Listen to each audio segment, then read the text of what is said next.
Password आनंदाचा या कार्यक्रमामध्ये आपण आनंदाचे अनेक पासवर्ड शोधतोय. अशा कोणत्या वाटा आहेत की ज्या वाटेने गेल्यानंतर आपण अधिकाधिक आनंदी होऊ शकू? याचा विचार करत असताना आपण दुःखाच्या वाटा बाजूला कशा सारता येतील त्याचाही विचार करतोय. कारण दुःखाच्या वाटा बाजूला सारणं म्हणजेच आनंदाच्या वाटांचा शोध घेणं असाच त्याचा अर्थ आहे. आजच्या आनंदाचा पासवर्ड आपण थोड्याशा वेगळ्या पद्धतीनं घेणार आहोत. तुम्ही आजूबाजूला शेजारी नात्यागोत्यात आत्महत्या कुणाची ना कुणाची तरी ऐकलेली असेल. तुमच्यापर्यंत तो विषय येऊन पोहोचला असेल. मला आज आत्महत्या या दुःखाच्या पासवर्डला जीवनातनं बाजूला कसा करता येईल, आत्महत्या करण्याचे विचार जेव्हा जेव्हा एखाद्याच्या मनात येतात आणि त्याच्या मनामध्ये दुःखानं काळवंडलेली परिस्थिती निर्माण होते, त्याची एक आत्महत्या त्याच्या घरातल्यांच्या आयुष्यातला आनंद कायमच घालवणारी असणार आहे. त्यामुळे हा जो आत्महत्या हा दुःखाचा पासवर्ड आहे त्याला आपल्याला कसं बायपास करता येऊ शकेल याच्याबद्दलच आज आपण बोलणार आहोत, की जेणेकरून आपण आत्महत्येच्या वाटेला न जाता लोकांना जीवन दान देण्याच्या, त्यांच्या जीवनाचं मोल, त्यांच्या जीवनावरची श्रद्धा वाढवण्यासाठी आपल्याला काय करता येईल.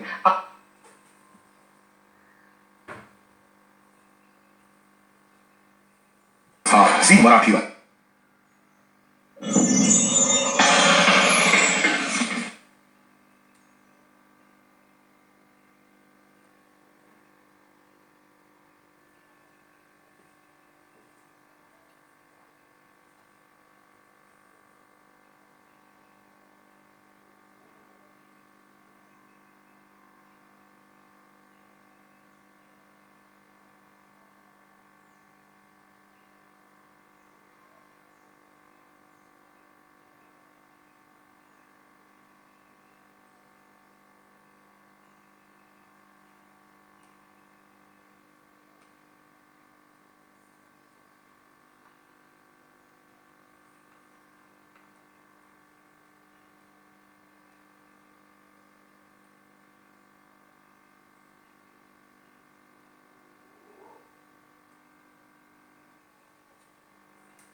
आत्महत्या हा विषय तुम्ही ऐकला असेल.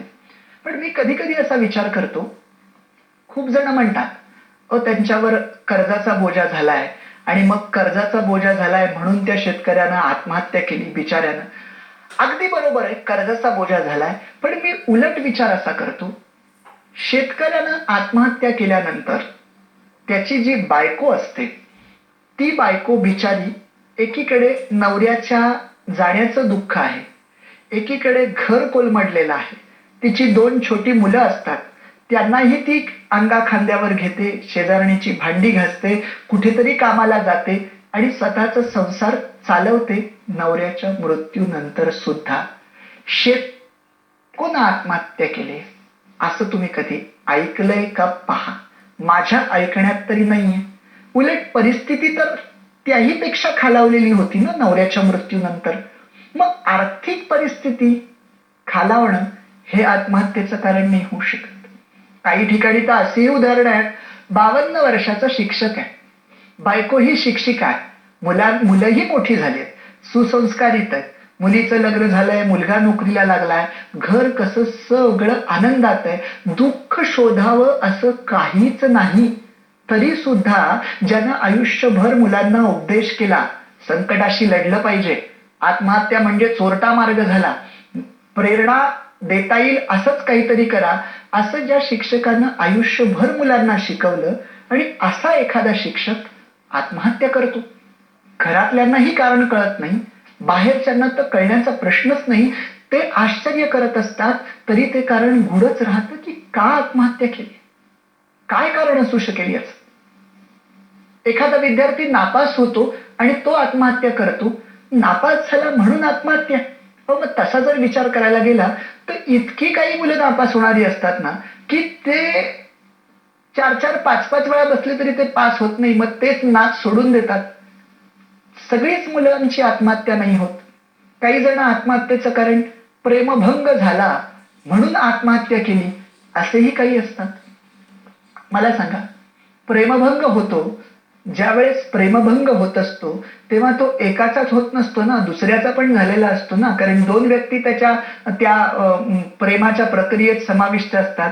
मग त्यातली एक आत्महत्या करते, दुसरी मात्र शांतच असते. म्हणजे ही कारणं जर आपण शोधण्याचा प्रयत्न केला तर मी कधी कधी विचार असा करतो की राजकीय नेते त्यांनी कधी आत्महत्या केल्याचं तुमच्या ऐकिवात आहे का बघा. त्यांच्या तर आयुष्यात अनेक संकट येत असतात. कधी कधी निवडणुका हारल्या जातात, अपेक्षित असं यश मिळत नाही, पक्षश्रेष्ठी नाराज असतात, कितीतरी संकट समोर असतात, पण राजकीय नेत्यांनी आत्महत्या केलेली माझ्या ऐकण्यात नाही, माझ्या पाहण्यात नाही. मग नक्की आत्महत्येचं कारण काय असावं? मला असं वाटतं कारण परिस्थितीत नसावं, कारण मनस्थितीत असावं. प्रत्येक जण त्या गोष्टीकडे कसं पाहतोय. राजकीय नेत्यांना प्रत्येक परिस्थितीशी समरस होण्याचा, प्रत्येक परिस्थितीशी संघर्ष करण्याची सवय ही लहानपणापासून लागलेलीच असते. म्हणून तर ते नेतेगिरी करतात, म्हणून तर ते राजकारणाच्या वाट्याला येतात. त्यामुळे ते येणाऱ्या प्रत्येक प्रसंगाला सहन करत पुढे पुढे जात असतात. दुर्दम्य इच्छाशक्ती असते त्यांच्याकडे. मला असं वाटतं ज्या ज्या माणसांची मनं कमकुवत आहेत, तुमच्या आयुष्यात असा प्रसंग येऊ नये. पण कधी काळी जर तुमच्या आयुष्यात आत्महत्येचे विचार जर घोळायला लागले आणि तुमच्या जीवनाला जर दुःखाची झालर लागत असेल, तर मी हा जो आनंदाचा पासवर्ड सांगतोय त्या 3-4 गोष्टी स्वतःच्या मनाला विचारून बघा, म्हणजे त्या आत्महत्येच्या विचारांपासून तुम्ही दूर व्हायला लागाल.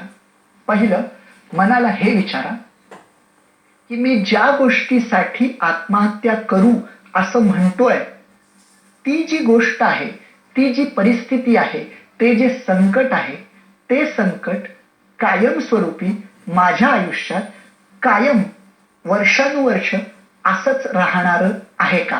का त्यात बदल होणार आहे? परिस्थिती बदलणार आहे का? तुमचं मन उत्तर देईल नक्कीच बदलणार आहे. मग आत्महत्या कशासाठी करायची? दुसरं, मनाला हे विचारून बघा की आपलं जे मन आहे त्या मनाला विचारून बघा म्हणण्यापेक्षा समजा, आता कधी कधी कसं होत असतं, आपण कितीही त्या विषयावर एरवी बोलत असलो तरी मन नावाची ही गोष्ट अशी आहे ना की ते कधीतरी दुःखानं काळवंडलं जातं. मनामध्ये एकदम नकारात्मक विचार येतात, ज्याला आपण फ्रस्ट्रेशन म्हणतो, असं नैराश्य येतं आणि त्या नैराश्यात आपण काय करतोय आपलं आपल्याला सुचत नाही. अशी जर वेळ आली तर तुम्ही फक्त, आणि असा एखादा माणूस अशा एका टोकाला आलेला असेल की तो आता आत्महत्या करणारच आहे, तर त्यानं फक्त स्वतःच्या मनाला एखाद महिन्याची मुदत द्या. स्वतःच्या मनाला म्हणा, ठीक आहे, तुला जीवनाचा कंटाळा आला ना, तुला नकोय ना हे जीवन, काही हरकत नाही. आज जी तू आत्महत्या करणार आहेस, समजा आज जर 1 ऑगस्ट असेल आणि त्या दिवशी तुम्हाला वाटत असेल की तुम्ही आत्महत्या करणार आहात, तर तुम्ही तो निर्णय ऑगस्ट नंतरचा महिना जो सप्टेंबर येणार आहे त्या 1 सप्टेंबरवर सोडा. तुम्ही म्हणा जाऊ दे 1 सप्टेंबरला आपण करू.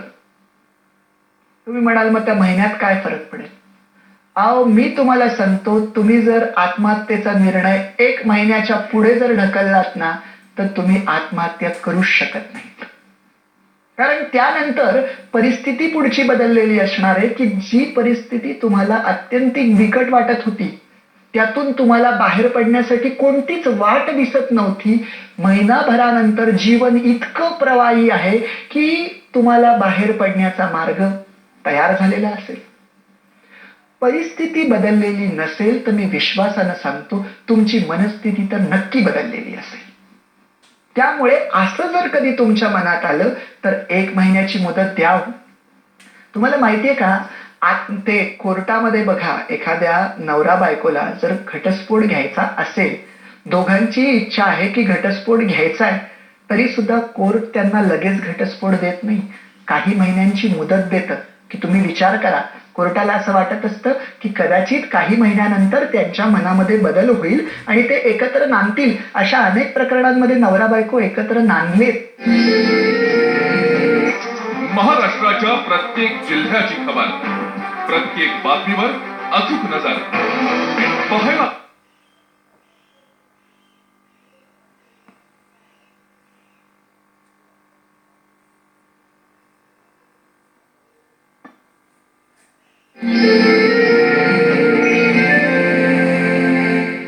असं वाटतं आत्महत्या म्हणजे काय असतं माहितीये?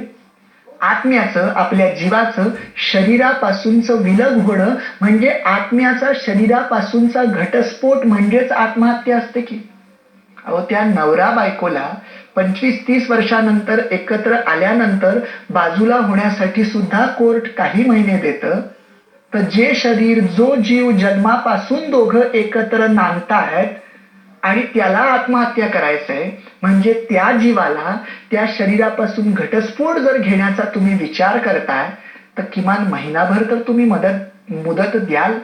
मला असं वाटतं ती मुदत जर तुम्ही महिनाभराची दिलीत तर तुम्ही आत्महत्येपासून नक्कीच बाजूला झालेली असाल.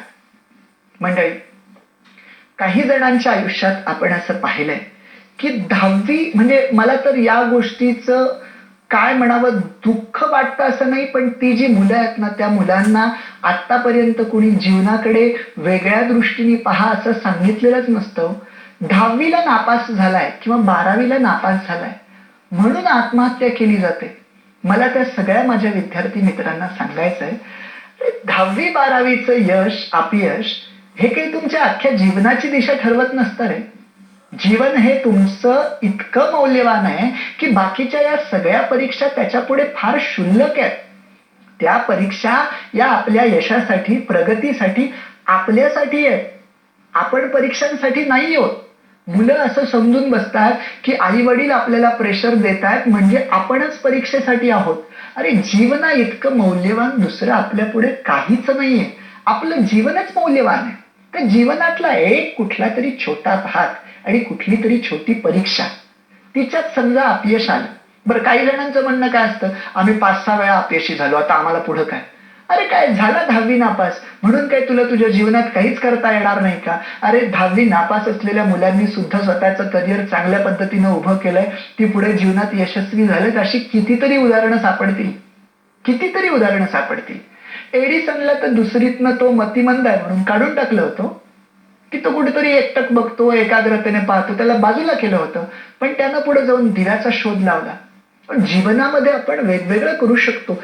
त्यामुळे माझं म्हणणं असं आहे, जीवन इतकं बहुरंगी बहुढंगी, इतक्या जीवनाला वाटा आहेत आणि तुमच्या जीवनातल्या यशाला, प्रगतीला याला सुद्धा इतक्या वाटा आहेत की तुम्ही कुठेतरी यशाचा आणि प्रगतीचा मार्ग एकाच वाटेवर धरून बसता आणि तुम्हाला असं वाटतं की त्या वाटेनं मी गेलो आणि त्या वाटेनं मला अपयश आलं, आता मला कोणताच यशाचा मार्ग दिसत नाही. अरे, वाट बदला.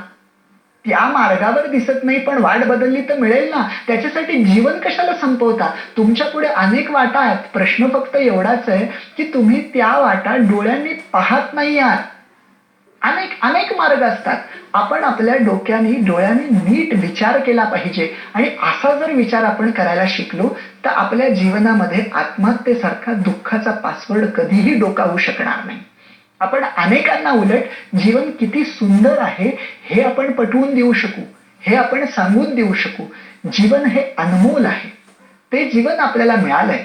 आपण ठरवलं तर आपण स्वतःचं जीवन तर आनंदी करूच, पण इतरांचं जीवन सुद्धा आनंदी करू शकू.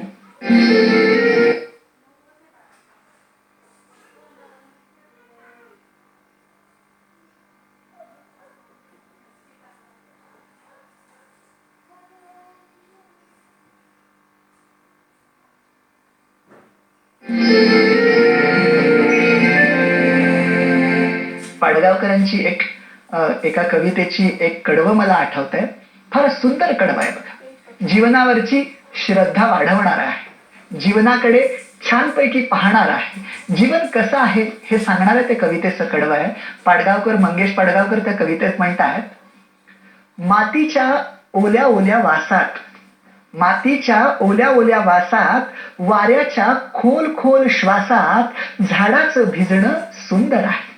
मातीच्या ओल्या वासात, वाऱ्याच्या खोल खोल श्वासात झाडाचं भिजणं सुंदर आहे. माझ्या प्रेमा जगणं सुंदर आहे. डोळे भरून बघणं सुंदर आहे. जगणं खरंच सुंदर आहे. डोळे भरून जे पाहता येईल ती प्रत्येक गोष्ट बघणं सुंदर आहे. फक्त आपल्या डोळ्यांना सुंदरता यावी यासाठी आपण कोणत्या दृष्टीनं जीवनाकडे पाहतोय हे महत्वाचं आहे. नाहीतर तुम्हाला त्या राजाची कथा माहितीये ना, त्या राजाला सगळं जग लाल दिसावं असं वाटत असतं. आता कोण काय करणार, ही राजाची इच्छा कशी पूर्ण करणार? कुणालाच शक्य होईना की अरे जग अख्खं लाल आपण करणार कसं? अनेक जण प्रयत्न करतात, राजा काही खुश होईना की जग अख्खं लाल कसं होईल. त्याचा प्रधान हुशार असतो, तो राजाला म्हणतो शक्य आहे म्हणे कसं शक्य आहे? म्हणे आहे शक्य तुम्हाला मी. आणि मग तो प्रधान अशी एक गोष्ट करतो की ज्यानंतर राजाला विचारलं जातं काय झालं का जग लाल? अहो खरंच राजाच्या दृष्टीनं जग लाल झालेलं असतं. तुम्ही म्हणाल कसं? तो प्रधान काय करतो, लाल रंगाचा चष्मा त्या राजाच्या डोळ्यावर लावतो. डोळ्यावर लाल रंगाचा चष्मा लावल्यानंतर आपोआपच अख्खं जग त्या ज्या काचांतनं पाहिलं जाणार आहे लाल रंगाच्या, त्या काचेतनं त्याला अख्खं जग लाल दिसायला लागतं. जग बदललेलं नसतं, डोळ्याचा चष्मा बदललेला असतो. मंडळी, आपल्याला जर जीवनाकडे अशा पद्धतीनं, चांगल्या पद्धतीनं आपण जर आपलाच चष्मा बदलला तर आपल्याला जग हे आनंदाच्या वाटा वाटू लागतील, आनंदाच्या वाटा. आणि म्हणून माझं म्हणणं आहे की नकारात्मक विचार करू नका. जीवनामध्ये कोणतंही संकट आलं, कोणत्याही दुःखाचा प्रसंग आला, तुम्हाला असं वाटतंय की जीवन आपलं दुःखी होतंय, आपल्याला जीवनामध्ये यश मिळवण्याचा कोणताच मार्ग राहिला नाही, ती तुमची मनस्थिती तेवढ्या वेळापुरतं असते. थोडा वेळ शांत राहा, काही दिवस जाऊ द्या. तुम्हाला तुरटी फिरवल्यावर माहितीये ना, कचरा गाळ एकदम खाली बसत नाही, काही वेळ वाट पाहावी लागते आणि मग तो गाळ खाली बसतो आणि स्वच्छ पाणी वरती राहतं. तुम्ही काही दिवस जर वाट पाहिली तर तुमच्या मनात हे जे आत्महत्येचं मळप येतंय तो कचरा आपोआप तुमच्या मनाच्या तळाशी बसेल आणि वरती राहिलेलं स्वच्छ मन, आनंदी मन असेल. वाट पहा, मनाला सकारात्मक दृष्टीनं विचार करायला लावा. हाच तुमच्या आनंदाचा पासवर्ड असेल. धन्यवाद.